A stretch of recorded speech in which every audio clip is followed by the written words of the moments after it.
Hey guys, HelpingHans here, bringing you a build order for the British faction. Just send your first engineer squad out forward, start capping something, then go get yourself the section command post, and done. Once that's done, you probably want to start making probably 3 infantry sections. An infantry section is present and accounted for. Upgrades, AT rifles have been fixed now, so you probably want one of these guys with AT rifle, maybe 2, probably you want to end up with these 4 infantry sections at the bare minimum. Maybe 2 with AT rifles, and maybe the other 2 with the recce package. Now you could go and get yourself the Bren gun, get another one out and go for the Bren gun package. They did buff the Bren guns, but I still think the recce package is good because generally better at long range. You do give yourself access to the free flare, and you've got the artillery barrage you can do as well. And you want to maybe keep these in maybe squads of 2, like on each side of the map, like working together as in pairs kind of. And then once you've got enough infantry sections out, I'd probably even go for the training center. You'd want to go for infantry training fairly early on, as soon as you can, to buff up your infantry sections. Then, so the Indian artillery battle group, you want to confirm that. You also want to go for this one. This is a very important one of your first buys to get if you're going for this certain build. It is the infantry, volunteer infantry on the Indian artillery battle group.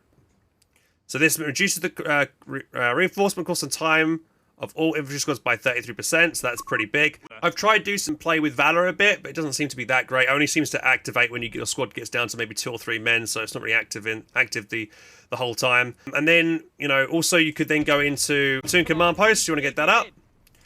At this point, in this match, you might also want to go for the towed mortar truck, which I like to sometimes bring on. What I like to do here is I like to convert this truck into a medical truck. You can still, they fixed the bug where the medical truck couldn't tow vehicles, so it can still tow.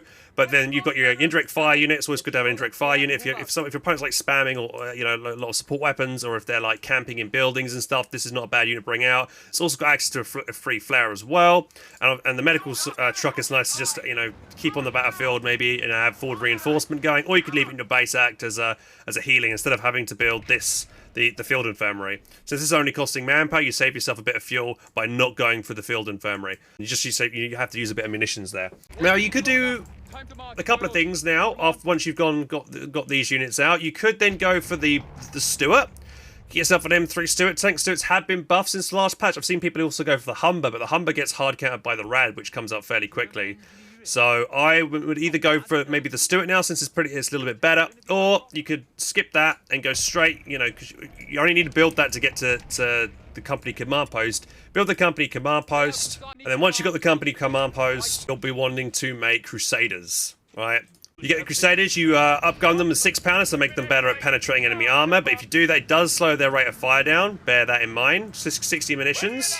Once you've got about 2 Crusaders out, then maybe be the time to go to the training center and then buff up your armor, your vehicle training, so increase accuracy, damage, penetration, rate of fire on your vehicle, so that buffs them up.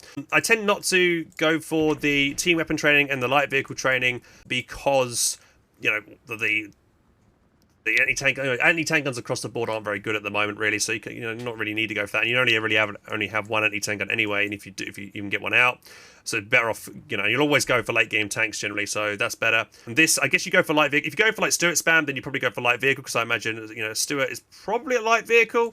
It's a light tank, so yeah, that would benefit the Stuarts. So you'd probably, if you're going to go for Stuarts, Stuarts instead of Crusaders, you go for that. But it depends if you're ahead or not. If you're ahead, go for Crusaders. If you're kind of like behind a bit, maybe you have to go for Stuarts. At the moment, the Kara spam is real, and at least if you play with the Crusaders along with some boys AT rifle squads, you might do well. Later on in the match, you might want to start making some foot guards out.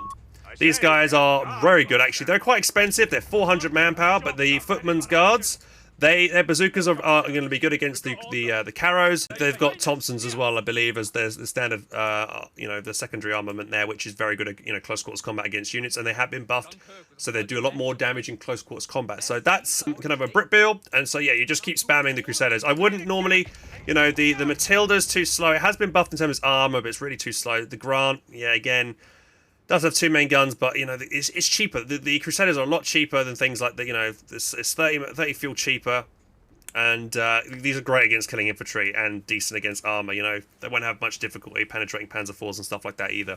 So this is the Brit board, and then in terms of later on, you might want to go for the Gurkha's rifle. Maybe you want to throw Gurkha's rifle in there potentially.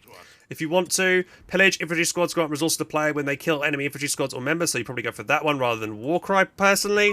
Then off-map Burst Barrage, and then it depends. Both these are pretty decent. I use the BL5.5 artillery emplacements when I was against that annoying emplacement strategy. So that, if you're up against someone who's spamming a lot of emplacements and camping down, this would be your choice.